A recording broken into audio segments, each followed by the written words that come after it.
নমস্কার, চলে এলাম আজ একটা নতুন ভিডিও নিয়ে। আজকের যে ভিডিওটা আমি করছি আপনারা আমার থাম্বনেল থেকে বুঝতেই পারছেন যে আমরা যারা মিউচুয়াল ফান্ডে ইনভেস্ট করি তারা কিন্তু আজকের বিভিন্ন ধরনের আমরা অ্যাপের মাধ্যমে আমরা ইনভেস্ট করি। যেমন ধরুন Groww app, Zerodha, Angel One, Upstox, ET Money, এরকম অনেক অ্যাপ আছে যেগুলোর মাধ্যমে আমরা মিউচুয়াল ফান্ডে ইনভেস্ট করি। তার কারণ হচ্ছে এগুলো খুবই ইউজার ফ্রেন্ডলি এবং এতে ইনভেস্ট করা খুব সুবিধাজনক। আপনার টাকা জমা দেওয়া বা টাকা রিডিম করা খুবই সুবিধাজনক, সেই জন্য আমরা কিন্তু আজকের এই অ্যাপগুলোকে ইউজ করি। তা আমাদের কিন্তু অনেকেরই মাথায় এই চিন্তাগুলো মাঝে মাঝে আসে এবং তার জন্য আমাকে অনেকে হোয়াটসঅ্যাপও করেছেন এবং কমেন্টও বেশ কয়েকজন লিখেছেন যে আচ্ছা এই অ্যাপগুলো যদি কোনো বন্ধ হয়ে যায় বা ধরুন অ্যাপগুলো আমাদের টাকা পয়সা নিয়ে চলে গেল, ইনভেস্টারদের টাকা পয়সা নিয়ে পালিয়ে গেল বা পালিয়ে যেতে পারে কি না, তাহলে আমরা কি করব? তখন এই চিন্তাটা কিন্তু আমাদের মাথায় সবারই আসে এবং আসাটা খুবই স্বাভাবিক। কারণ আমরা করি কি, আমাদের যে সারা জীবনের যে ইনকাম, কষ্টার্জিত আয়, সেই টাকাটাকে আমরা আজকে এখানটায় আমরা ইনভেস্ট করি। কেন করি না, দুটো বেশি পয়সা ইনকাম করার জন্য। অর্থাৎ ব্যাংকে রাখলে আমরা যে টাকাটা পাবো তার থেকে এখানে ডবল বা 3 ডবল পাবো, সেই জন্য আমাদের এখানে টাকাটা রাখা। তো এখন এই টাকা বেশি পাওয়ার জন্য আমাদের মূল টাকাটা নষ্ট না হয়, এই চিন্তা কিন্তু আমাদের সবারই মাথায় থাকে। তার কারণ আমাদের পশ্চিমবাংলায় বা সারা ভারতে এর আগে অনেক চিটফান্ড ছিল, যেগুলোতে মানুষ অনেক টাকা পয়সা হারিয়েছে, সর্বশান্ত হয়েছে। সেই জন্য এই একটা প্যানিক কিন্তু মানুষের মধ্যে থাকে। তবে প্রসঙ্গক্রমে বলে রাখি যে মিউচুয়াল ফান্ডের জগতে কিন্তু এই ধরনের কোনো হিস্ট্রি নেই বা কেউ আজ পর্যন্ত কোনো টাকা লস করেনি বা কারো কোনো টাকা মার যায়নি। তার মূল কারণ হচ্ছে যে মিউচুয়াল ফান্ডটা কিন্তু সেবি দ্বারা এটা পুরোপুরি সুরক্ষিত, অর্থাৎ সেবি আইনে এটা রেগুলেটেড। সেবি এই পিছনে আছে। সেবি হচ্ছে আমাদের মিনিস্ট্রি অফ ফিনান্সের একটা বডি, যে বডিতে একজন মেম্বার থাকেন যেটা আমাদের ভারত সরকার তৈরি করে দেন, একজন থাকেন রিজার্ভ ব্যাঙ্কের লোক, 2 জন থাকেন মিনিস্ট্রি অফ ফিনান্সের লোক এবং 5 জন থাকেন যাদেরকে আমাদের ইন্ডিয়ান গভর্নমেন্ট যাদেরকে নমিনেট করে। এই ধরনের বেশ কয়েকজন 7-8 জন মেম্বার নিয়ে একটা সেবি তৈরি হয় এবং তার আন্ডারে প্রচুর স্টাফ থাকেন, অফিসার্স থাকেন যারা এই ডিপার্টমেন্টটাকে চালায়। এবং এটা একদম পুরোপুরি গভর্নমেন্টের ডিপার্টমেন্ট এবং তাদের কিন্তু সবসময় চোখ থাকে, একটাই চোখ থাকে দিকে লক্ষ্য যে ইনভেস্টাররা যেন কোনো রকমে তাদের টাকা পয়সা মার না যায় বা ইনভেস্টার যেন কোনো রকমে কোনো ধরনের, শুধু টাকা পয়সা মার যাওয়ারই বড় কথা না, কোনো ধরনের যেন তাদের কোনো ক্ষতি না হয়। সেই জন্য মিউচুয়াল ফান্ড ইনভেস্টমেন্ট কিন্তু সেই দিক থেকে কোনো রকমের ভয়ের কোনো কারণ নেই, এটা আমি আপনাদেরকে বলে দিলাম। এইবার আসি যে এই যে আমরা টাকাটা ইনভেস্ট করছি, এই যে গ্রো বা ইটি মানি বা অ্যাঞ্জেল ওয়ান ইত্যাদি ইত্যাদি বা জিরোধা, এদের ফাংশনটা কি? তখন এরা হচ্ছে কিছুই না, এরা জাস্ট একটা প্ল্যাটফর্ম। অর্থাৎ দেখুন আমরা যখন ট্রেনে কোনো জার্নি করতে যাই, আমাদের জার্নির ক্ষেত্রে কি আমরা করি কি একটা প্ল্যাটফর্মে যাই, তার থেকে আমরা ট্রেনে উঠি। অর্থাৎ প্ল্যাটফর্মটাকে আমাদেরকে জাস্ট পা রাখতে সাহায্য করে, আমরা ট্রেনে উঠছি, আমাদের জার্নি শুরু হচ্ছে। ঠিক সেরকমই এটা একটা প্ল্যাটফর্ম। আপনি এখানে একটা পা রেখে মূল জার্নিতে প্রবেশ করলেন, অর্থাৎ আপনি কি করলেন না, আপনার ইনভেস্টমেন্ট জার্নি, আপনি জীবনের ইনভেস্টমেন্ট জার্নি আপনি শুরু করলেন। এখানে কিন্তু প্ল্যাটফর্মের আর কোনো রকম কোনো ফাংশন থাকে না এবং এখানে এটা প্ল্যাটফর্ম অথবা আরও খুব সাদা বাংলায় বলতে গেলে এটা জাস্ট একটা ব্রোকারের কাজ করে, আর কিছুই না। কিন্তু এখানে আপনার কি করছেন না, আগে আমরা কি করতাম না, যখন আমাদের এই অ্যাপগুলো ছিল না, আমি আজ থেকে 10 বছর 12 বছর 15 বছর আগে ঘটনা বলছি, তখন আমরা মিউচুয়াল ফান্ড হাউসগুলোতে যেতাম। তখন ধরুন যারা বিভিন্ন ব্যাংকের যে মিউচুয়াল ফান্ডগুলো আছে, SBI, HDFC bank, Axis bank, ICICI bank, এইসব ব্যাঙ্কে আমরা যেতাম, গিয়ে আমরা মিউচুয়াল ফান্ডগুলো করতাম। অথবা এই সমস্ত ব্যাংকের মিউচুয়াল ফান্ডের জন্য কিছু কিছু অফিসের ব্রাঞ্চ ছিল বিভিন্ন জায়গায়, সেই ব্রাঞ্চকে আমরা করতাম। অথবা আমাদের পাড়ায় কোনো দাদা বা যারা থাকতেন, যারা এজেন্ট, সেই এজেন্টের কাছে গিয়ে আমরা এটা করতাম। এবার প্রশ্ন হচ্ছে এজেন্টের কাছে গিয়ে আমরা করব না অ্যাপ দিয়ে করব? এইখানে একটা কথা বলে রাখি, আপনি যখন অ্যাপ দিয়ে করবেন তখন কিন্তু এটা হচ্ছে আপনার ডাইরেক্ট ফান্ড।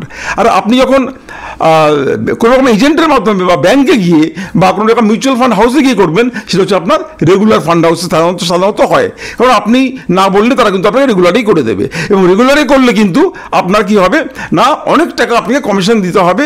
কী ধরনের টাকা না, আপনি সারা জীবন ধরে SIP দিয়ে যাচ্ছেন, প্রত্যেকটা SIPতে কিন্তু আপনার একটা টাকা হয়তো টাকার অ্যামাউন্টটা সামান্য কেটে কেটে যোগ হচ্ছে, কিন্তু সামান্য অ্যামাউন্টটাই আপনার আজকে 10 বছর 15 বছর পরে কিন্তু আপনার কয়েক লক্ষ টাকা হয়ে যাবে, সেটা আমার একটা ভিডিও আছে রেগুলার এবং ডাইরেক্ট ফান্ড নিয়ে, আপনারা সেটা দেখে নেবেন। আপনারা দেখবেন যে এই সামান্য একটা টাকা কত বিশাল একটা অ্যামাউন্ট হতে পারে। সেই জন্য এই অ্যাপগুলো দিয়ে করলে আমরা কী করতে পারি, একদিকে যেমন ডাইরেক্টে করতে পারি, আরেকদিকে কী করতে পারি না আমরা বাড়িতে বসে নিজের সুবিধা মতো যখন ইচ্ছে আমরা করতে পারি। আমাকে না করতে হবে কোনো ফর্ম ফিল আপ, না আমাকে কোথাও যেতে হবে, না আমাকে ব্যাংকে যেতে হবে। আমি বাড়িতে বসে ইচ্ছে মতো টাকা জমালাম এবং আমি যখনই দরকার পড়বে আমি একটা ক্লিকের মাধ্যমে টাকা তুলে নিলাম, ঠিক 2 থেকে 3 দিনের মধ্যে আমার টাকাটা ব্যাংক অ্যাকাউন্টে জমা পড়ে যাবে। এবারে আসি কি যে আমাদের আর কি অসুবিধা আছে আমরা যদি ডাইরেক্টে না করি। তখন আপনি যখন রেগুলারে করবেন তখন যে আপনাকে মিউচুয়াল ফান্ডটা চুজ করে দিচ্ছে সে করবে কি তার সুবিধা মতো কিন্তু মিউচুয়াল ফান্ডটা চুজ করে দেবে। অর্থাৎ আপনার যেখানে টাকা রাখলে আপনি বেশি রিটার্ন পাবেন সেই দিকে না তাকিয়ে অটোমেটিক্যালি তার যেখানে কমিশনটা বেশি সে সেই দিকেই যাবে। এটা আমি তাকে কোনো দোষ দিচ্ছি না, যে যার বিজনেসের দিকেই লক্ষ্য দেয়। সুতরাং আপনারা করবেন কি ডাইরেক্টে করবেন। আর ডাইরেক্টে করতে গেলে আপনারা তখন অবশ্যই আপনার মনে আসতে পারে যে তাহলে আমাদেরকে আমরা ফান্ডটা চয়েস করবো কী করে করবো, আমরা জানবো কী করে কোন ফান্ডটা ভালো কি খারাপ। তার জন্য আপনারা কোনো ধরুন যারা আছেন মিউচুয়াল ফান্ড অ্যাডভাইসার যারা আছেন বা যারা ধরুন আপনার ফাইন্যান্সিয়াল অ্যাডভাইসার আছেন তাদের কাছ থেকে আপনারা জিজ্ঞেস করুন। তারা হয়তো সামান্য একটা ওয়ান টাইম আপনার কাছ থেকে বড় একটা ফিস নিতে পারে, খুব সামান্য ফিস। সেই ফিসটা দিয়ে যদি আপনি দেন তারা আপনাকে ঠিক প্রপারলি গাইড করে দেবে এবং সেই গাইডেন্স নিয়ে কিন্তু আপনি যদি ইনভেস্ট করেন আপনার ফান্ড গ্রো করবে এবং আপনি যথেষ্ট প্রফিটেবল হবেন, কারণ তাদের অনেক বেশি এক্সপিরিয়েন্স আছে, তারা সেই এক্সপিরিয়েন্সের দ্বারা এই কাজগুলো করে থাকে। এবার আসছি এই কাজগুলো এই টোটাল প্রসিডিওরটা যে কীভাবে হচ্ছে। আপনি যখনই কোনো টাকা ইনভেস্ট করলেন কোনো একটা অ্যাপের মাধ্যমে সঙ্গে সঙ্গে হচ্ছে কি আপনার সেই টাকাটা কিন্তু সেই নির্দিষ্ট ফান্ড হাউসে চলে যাচ্ছে।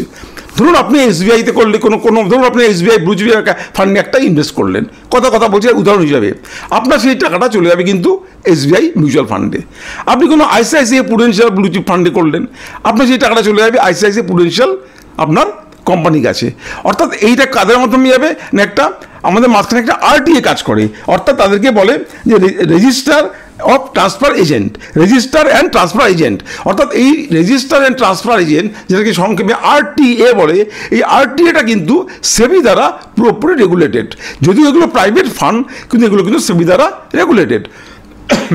আপনি করবেন কি যখনই এই টাকাটা যখনই আপনি কোনো রকম ইনভেস্ট করছেন, যেমন ওটা চলে যাচ্ছে আপনার ফান্ড হাউসের কাছে, অ্যাট দ্য সেম টাইম সেটা চলে যাচ্ছে কিন্তু এই আরটির কাছে।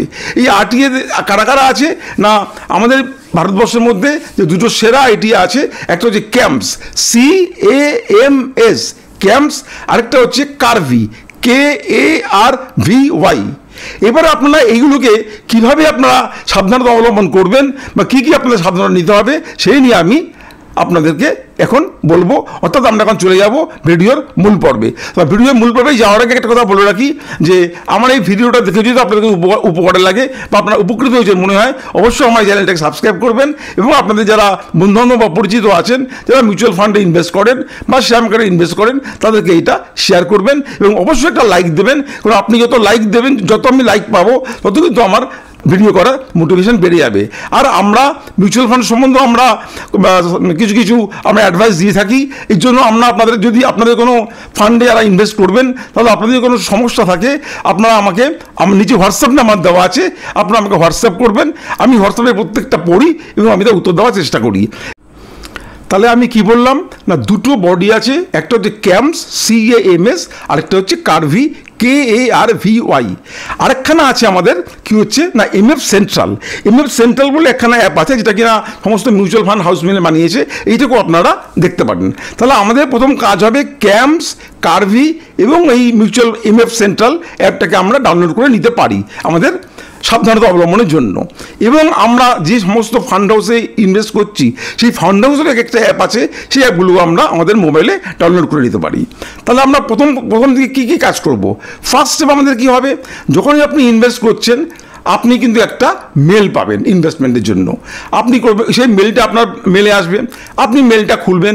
মেলটা খুলে আপনি দেখে নেবেন কি যে আপনি কত টাকা ইনভেস্ট করেছেন, যা করেছেন সব ঠিকঠাক আছে কিনা, এবং সেই মেলটাতে আপনার ফলোইং নাম্বার দেওয়া থাকবে। আপনি ফলোইং নাম্বারটাকে করবেন কি নোট ডাউন করে রাখবেন। আর পারলে আপনি সেই যে মেলটা যেটা আপনি পেয়েছেন তার একটা কপি আপনি প্রিন্ট আউট করে বাড়িতে আপনি একটা ফাইল করে আপনি প্রত্যেকটা ইনভেস্টমেন্ট যখন ইনভেস্ট করছেন একটা ফাইলে আপনি রেখে দিতে পারেন আপনার ফিউচার রেফারেন্সের জন্য। আর আপনি কি করবেন না, যখনই ইনভেস্ট করলেন তারপরে আপনি আপনার যে নির্দিষ্ট যে ফান্ড হাউস, সেই ফান্ড হাউস থেকে আপনি যে অ্যাপটা আজ খুলে আপনি দেখবেন যে সেখানে আপনার ওই ফোলিও নাম্বারটা এগেনস্টে আপনার সেই টাকাটা জমা পড়ছে কি না।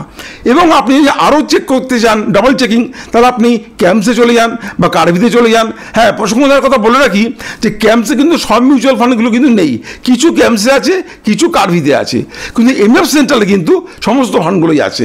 অর্থাৎ আপনারা ক্যাম্পস এবং কারভিতে গিয়ে আপনারা দেখে নিতে পারেন যে আপনাদের ইনভেস্টমেন্টটা ঠিকমতো হয়েছে কি না।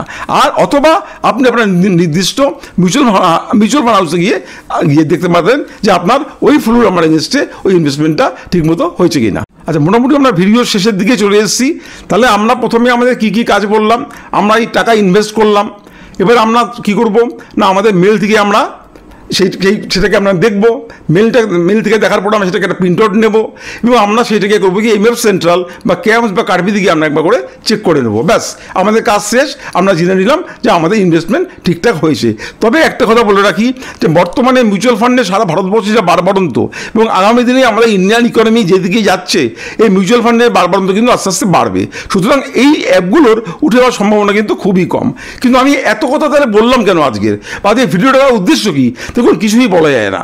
এটা হচ্ছে কি আমরা তর্কের খাতিরে ধরে নিচ্ছি, যদি আমাদের এই অ্যাপগুলো উঠে যায় বা যদি কোনো অ্যাপ যদি তাদের বিজনেস বন্ধ করে দেয়, তাহলে আমরা কি করব সেইটা বোঝানোর জন্যই কিন্তু আজকে আমি এই ভিডিওটা বানালাম।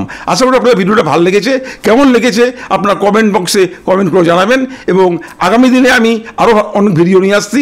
আপনারা সবাই ভালো থাকবেন, সুস্থ থাকবেন। শুভরাত্রি।